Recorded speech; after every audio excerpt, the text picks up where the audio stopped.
आज हम लोग बात करेंगे गैप के बारे में। गैप क्या होता है और आप गैस गैप से कैसे आइडेंटिफाई कर सकते हैं कि where is demand zone and where is supply zone. और डिमांड एंड सप्लाई जोन से आप पता कर सकते हैं कि प्रोफेशनल का पेंडिंग ऑर्डर कहाँ पे छूटा हुआ है।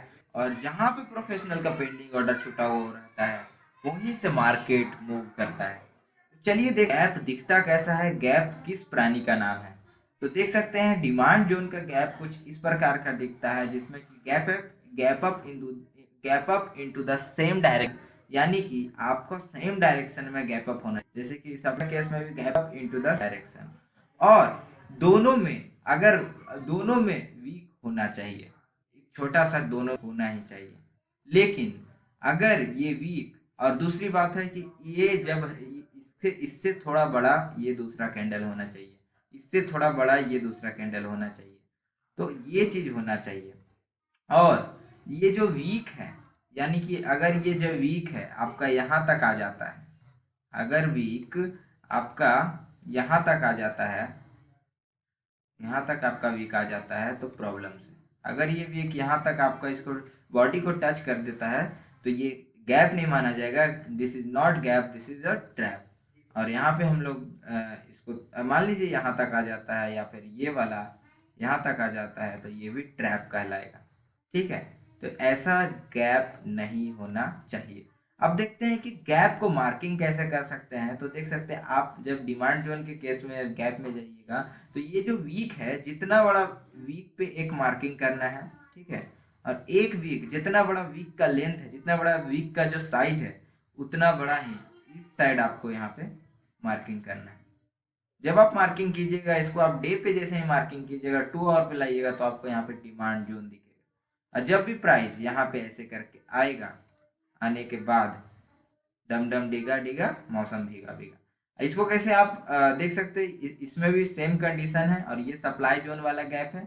इसको कैसे मार्किंग कर सकते हैं, जैसे कि ये देखिए आपका ये जो है, ये जो आपका वीक है, वीक के पास आपको ले जाना है इसको। ठीक है।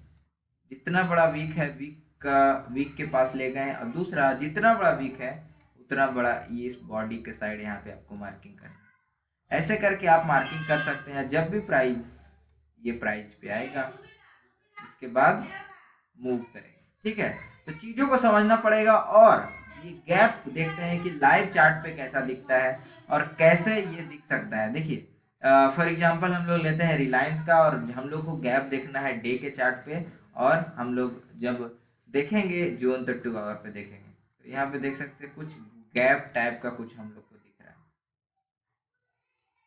ये हमारा कुछ गैप जैसा है, इसको कुछ मार्किंग करते हैं। तो ये हमारा ऐसे करके मार्किंग किए, जितना बड़ा वीक का साइज है इस साइड वही उतना। और उसको जैसे ही इसको 2 आवर पे लाएंगे, ये हमारा कुछ इस प्रकार का जोन है।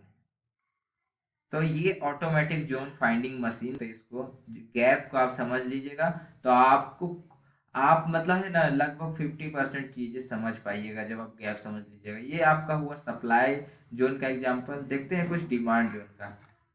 जब डिमांड जोन का कुछ फॉर एग्जांपल हम लोग देखते हैं, ये जेएसडब्ल्यू एनर्जी में कहीं पे एक गैप था।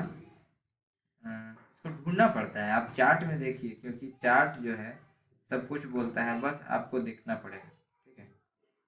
ये देखिए हम लोग आ रहे हैं यहाँ 5, यहाँ पे कुछ गैप है। ठीक है। और यहाँ पे हम लोग गैप यहाँ पे हम लोग को दिख रहा है कुछ। ठीक है। और इसमें जब आप देखिएगा तो ये जो हमारा है, ये जो हमारा जब भी प्राइस यहाँ पे आएगा, देखिए हमारा कुछ ऐसा गैप है, जितना बड़ा वीक इतना उधर उतना ही आपको यहाँ मार्किंग करना है। इसको 2 आवर पे ले जाना है।